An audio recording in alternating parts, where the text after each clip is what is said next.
Sometimes it can be hard to wait for things. Maybe you're trying to wait patiently for your birthday or for a vacation your parents have told you about. Now imagine David waiting to become the next king. God had promised him he would be king. He was even anointed by Samuel, but for now, Saul was still the king. Even worse, Saul was trying to kill David, and David was on the run.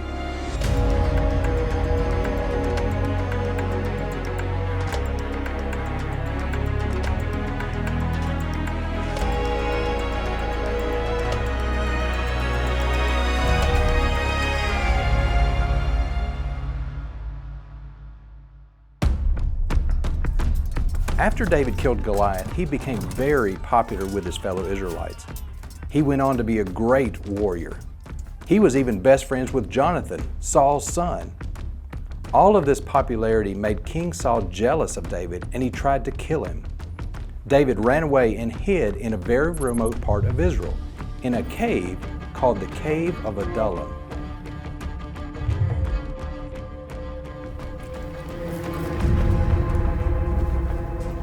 The Bible tells us that while David was hiding there, his family and about 400 other people came and hid from King Saul with him in the cave.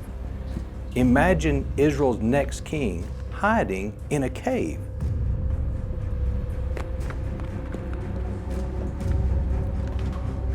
David was on the run for several years and eventually went to a place called En-Gedi, which is near the Dead Sea.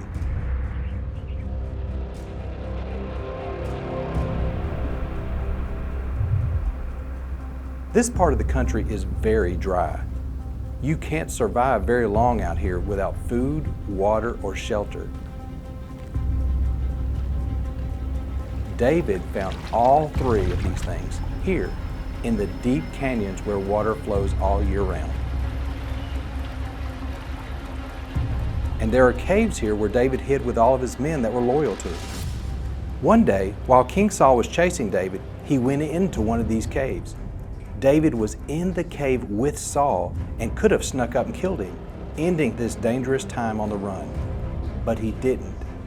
Instead, he cut a small piece of cloth off the corner of the king's robe. Later, he felt bad about even cutting off the cloth. In 1 Samuel 24, the Bible tells us that David actually went out of the cave after Saul and bowed in respect to him. Why do you think David spared Saul's life? Killing him would have meant that David would no longer have to be on the run from danger.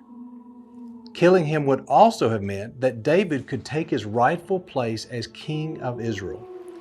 But David didn't kill the king because he respected the position God gave him.